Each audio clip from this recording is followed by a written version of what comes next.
Congresso decide regulamentação da reforma tributária. A aprovação pode acontecer ainda neste ano. E você vai ver também. Lei Taylor Swift. Câmara aprova a punição para cambistas que revenderem ingressos acima do valor. Israel investe em bombardeios enquanto prepara ofensiva em Rafah. Veneza inicia cobrança de taxa de 5 euros para tentar conter o turismo em massa. Medida divide opiniões. E ainda, nadar no Rio Sena, um sonho antigo de turistas e franceses, está cada vez mais perto de virar realidade. Paris planeja liberar os mergulhos em 2025. Essas e outras notícias você confere a partir de agora. Olá, seja bem-vindo. Chegamos ao vivo no início da tarde, agora são 13 horas e 4 minutos para te atualizar, te contar os assuntos que estão em destaque no Brasil e no mundo nesta quinta-feira. Vem comigo. O projeto com a regulamentação da reforma tributária foi entregue ao Congresso nesta quarta-feira pelo ministro da Fazenda, Fernando Haddad, aos presidentes da Câmara, Arthur Lira, e do Senado, Rodrigo Pacheco. E nesta manhã, o secretário Bernard Api respondeu questionamentos em um evento com a presença de diretores do programa e auditores fiscais da Receita Federal. A proposta de emenda à Constituição da Reforma foi aprovada e promulgada pelo Congresso Nacional em dezembro do ano passado. Mas o texto trazia apenas linhas gerais da reforma. A nova proposta estabelece regras mais específicas para essa nova metodologia de cobrança de impostos no país. Entre os pontos a serem discutidos estão as regras gerais de operação dos novos tributos, a contribuição sobre bens e serviços federal, o imposto sobre bens e serviços de estados e municípios e o imposto seletivo. Esse primeiro texto de regulamentação da reforma tributária possui cerca de 300 páginas, 500 artigos e vários anexos. Segundo o ministro da Fazenda, Fernando Haddad, isso substitui uma infinidade de leis que estão sendo revogadas e substituídas por um dos sistemas tributários mais modernos do mundo. O projeto substitui 5 impostos por 2, um federal e um para estados e municípios. A expectativa divulgada pela Fazenda é que a alíquota final da contribuição sobre bens e serviços e do imposto sobre bens e serviços ficará em torno de 27%. Os dois serão tributos do tipo imposto sobre valor agregado. O projeto prevê ainda uma espécie de cashback para famílias de baixa renda de até meio salário mínimo em determinados bens e serviços.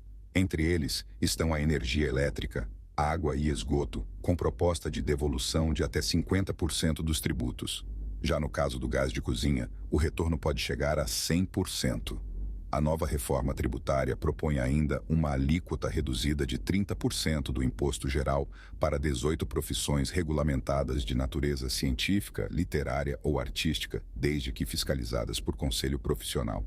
Profissionais como veterinários, educadores físicos, médicos, engenheiros e contadores, por exemplo, serão beneficiados.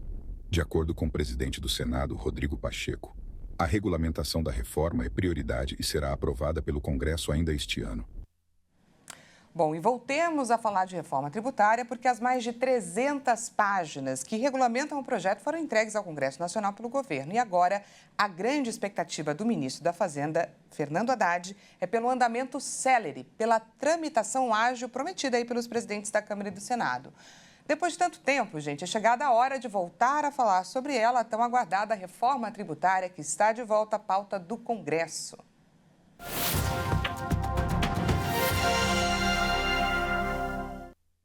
Converso agora com o advogado tributarista Yuri Guimarães Caiuela. Seja muito bem-vindo. Olá, boa tarde, agradeço. Boa tarde. Bom, o tema é extenso. Como falei, são mais aí de 300 páginas que serão avaliadas, repensadas. É difícil falar sobre elas nesse momento, mas com relação à cesta básica, por exemplo, a proposta do governo busca fazer quem ganha mais e consome itens mais caros, itens de alto custo, pagar mais, e quem ganha menos e consome itens de primeira necessidade, pagar menos? Daniela, boa tarde. Em tese, seria isso. Contudo, lá no passado, esse conceito de cesta básica, ele foi um pouco alterado, né, até os dias de hoje.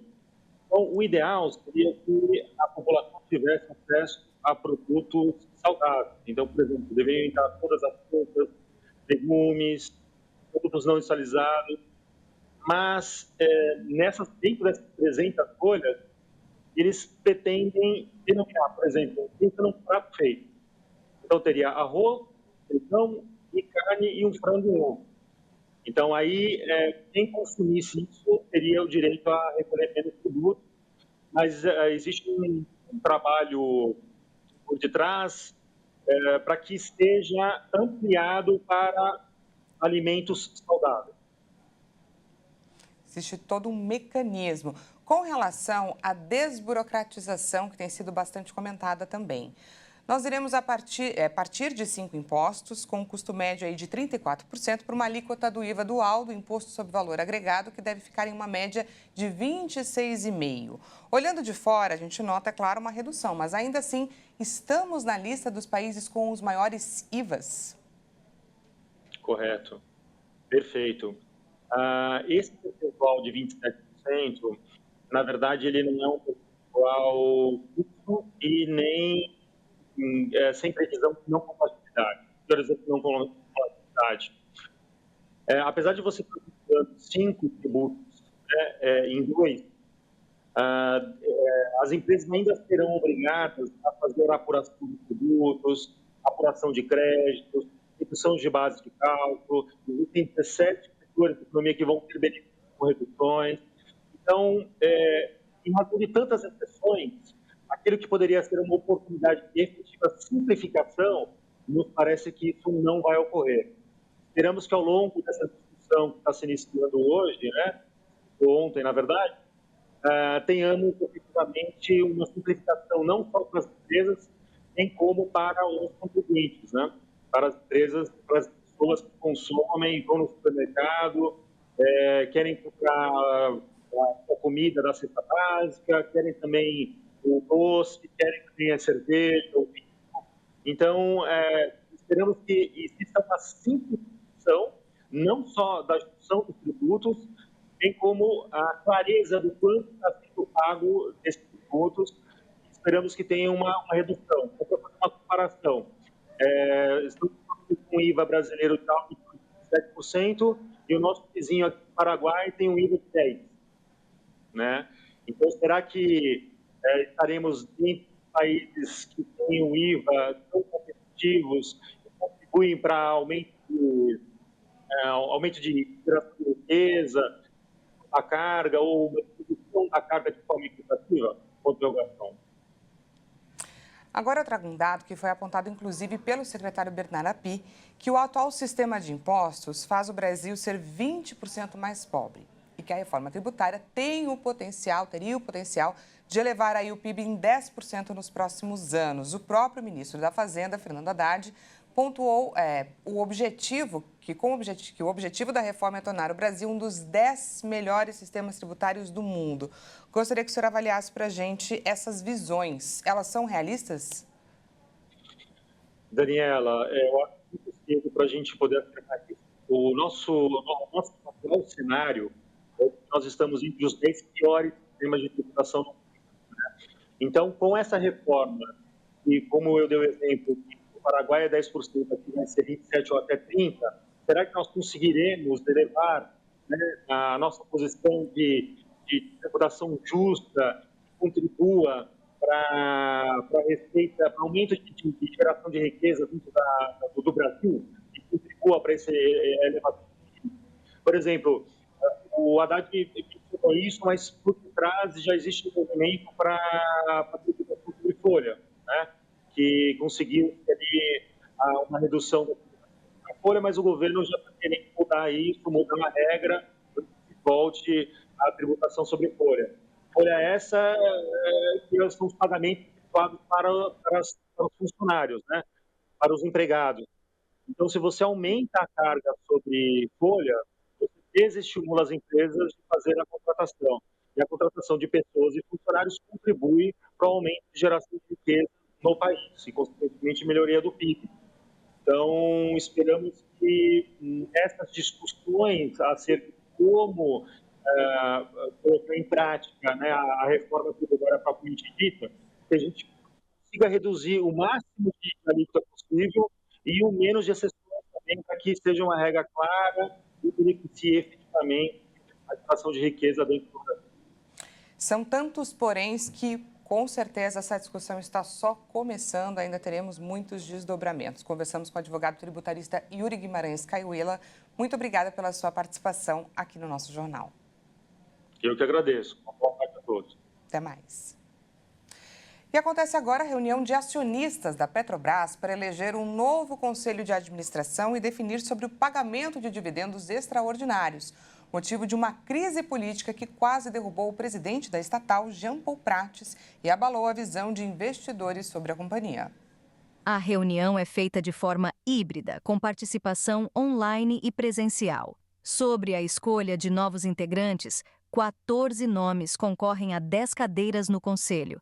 Na última sexta-feira, o Conselho decidiu que a estatal pretende distribuir 50% do total de dividendos extraordinários, que somam quase 44 bilhões de reais, por entender que não comprometeria a sustentabilidade financeira da empresa. Mas representantes do governo se opuseram à medida. No início do mês, o ministro da Fazenda, Fernando Haddad, da Casa Civil, Rui Costa e de Minas e Energia, Alexandre Silveira, decidiram durante reunião no Palácio do Planalto que iriam defender o pagamento de 100% dos dividendos da Petrobras aos acionistas. O mercado espera que a empresa aprove a distribuição dos 50% adicionais de dividendos relevantes, diante da relevância dos recursos para ajudar a atingir o equilíbrio fiscal do governo, considerando a recente mudança na meta para 2025. A Câmara dos Deputados aprovou uma medida que criminaliza a venda de ingressos por cambistas. O projeto foi apresentado em junho do ano passado, logo após fãs da cantora Taylor Swift sofrerem com a prática. O texto também vale para eventos esportivos e outros espetáculos. A proposta conta com 3 novos tipos de crime, como o de falsificar ingressos para competições esportivas, espetáculos musicais, apresentações teatrais ou quaisquer outros eventos de cultura, lazer e negócios. Para a atividade típica de cambismo ligada à venda de ingressos fora dos locais autorizados por preço superior ao fixado, o projeto prevê detenção de 1 a 2 anos e multa correspondente a 50 vezes o valor dos ingressos. Quem fornecer, desviar ou facilitar a distribuição de ingressos para venda nesse cambismo, o texto aprovado estipula pena de detenção de 1 a 3 anos e multa de 100 vezes o valor dos ingressos. Segundo o projeto, o ingresso deverá conter a data da compra e o seu valor final, incluindo eventuais taxas, quando aplicáveis. Para as vendas online, a empresa responsável pela comercialização dos ingressos deverá providenciar gerenciamento de fila para a compra e colocar em seu site informações adequadas e claras sobre o evento, além do valor dos ingressos e a forma e prazo para devolução e reembolso de ingressos. A medida destaca, ainda que a pena será aumentada de 1/3 até a metade, se o agente for servidor público, diretor, administrador, gerente ou funcionário da entidade que promover o evento, de empresa contratada para o processo de emissão, distribuição e venda de ingressos, e se utilizar dessa condição para a prática do crime. E veja a seguir, Veneza inicia cobrança de taxa de 5 euros para tentar conter o turismo em massa. Enquanto isso, na França, nadar no Rio Sena, um sonho antigo de turistas e franceses, está cada vez mais perto de virar realidade. A gente volta já já. Não perca!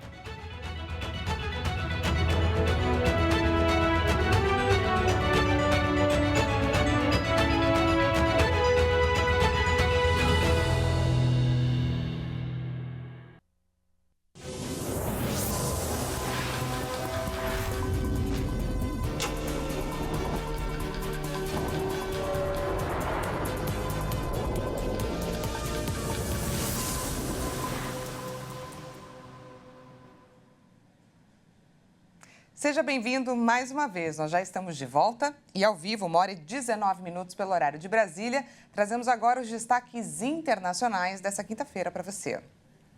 Apesar das advertências internacionais, Israel continua a preparar uma ofensiva na cidade de Rafah. O primeiro-ministro de Israel, Benjamin Netanyahu, afirma há semanas que a cidade é o último reduto do Hamas. O exército israelense informou que aviões atacaram na véspera 30 alvos do Hamas, em particular edifícios onde estavam armazenadas armas e o que foi classificado como infraestrutura terrorista. Várias potências internacionais, entre elas os Estados Unidos, expressaram preocupação com os preparativos em curso para uma ofensiva terrestre em Rafah. O primeiro-ministro de Israel, Benjamin Netanyahu, afirma há semanas que a cidade é o último reduto do Hamas. De acordo com fontes do governo egípcio citadas pelo Wall Street Journal, Israel prepara uma transferência dos civis de Rafah para a cidade de Khan Yunis. A Casa Branca exigiu respostas das autoridades israelenses após a descoberta de valas comuns em 2 hospitais da faixa de Gaza. A Defesa Civil da região afirmou que exumou desde sábado 340 cadáveres de pessoas mortas e enterradas pelas forças israelenses no Hospital Nasser. Portugal reconheceu pela primeira vez a responsabilidade pela escravidão no Brasil. O presidente português Marcelo Rebelo de Sousa afirmou que o país foi responsável por uma série de crimes contra escravos e indígenas na era colonial e deve pagar por isso. O presidente português Marcelo Rebelo de Sousa sugeriu que o governo do país faça uma reparação pelos danos causados, como a escravidão de milhões de africanos, os bens saqueados e os massacres de povos indígenas. Ele alegou que reconhecer o passado e assumir a responsabilidade por ele era mais importante do que pedir desculpas. Mas não detalhou que tipo de compensação seria feita. É a primeira vez que um presidente de Portugal reconhece a culpa. No ano passado, Rebelo de Sousa disse que Portugal deveria se desculpar pela escravidão transatlântica e pelo colonialismo, mas não chegou a pedir desculpas completas. Portugal foi o país que mais traficou africanos na era colonial. Durante mais de 4 séculos, pelo menos 12 milhões e meio de africanos foram sequestrados, transportados à força por longas distâncias, principalmente por navios e comerciantes europeus, e vendidos como escravos.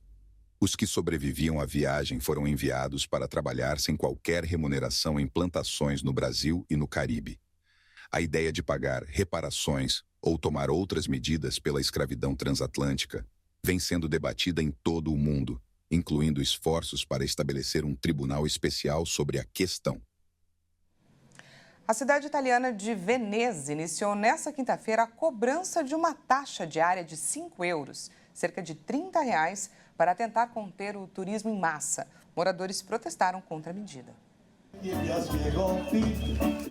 Primeira no planeta a implementar uma medida deste tipo, Veneza vendeu cerca de 10 mil bilhetes online no primeiro dia. Munidos com cartazes e faixas, os manifestantes pediam o fim da venda do ticket, que, segundo eles, transforma a cidade em um museu. Houve um princípio de confusão com a polícia. Apesar dos protestos, a cobrança divide opiniões e é aprovada até mesmo por turistas. Veneza é muito pequena, então é bom ter um pouco de controle para poder circular. Veneza é uma cidade única. Posso entender a razão da cobrança. Me parece uma boa ideia. Nos períodos de maior movimento, Veneza recebe em média 100 mil turistas que pernoitam na cidade, além de dezenas de milhares de visitantes diários que exploram suas famosas vielas e canais. A quantidade contrasta com os cerca de 50 mil moradores do centro do município. Embora a taxa seja moderada e o sistema não imponha um limite de visitantes diários, as autoridades municipais esperam diminuir o movimento. O projeto, porém, tem um alcance muito limitado. Em 2024, apenas 29 dias de grande fluxo turístico serão afetados pela nova tarifa, incluindo quase todos os fins de semana de maio até julho. Os visitantes que tentarem passear sem pagar a entrada poderão ser punidos com uma multa de até 300 euros. Faltam 92 dias para as Olimpíadas de Paris e os preparativos continuam a todo vapor.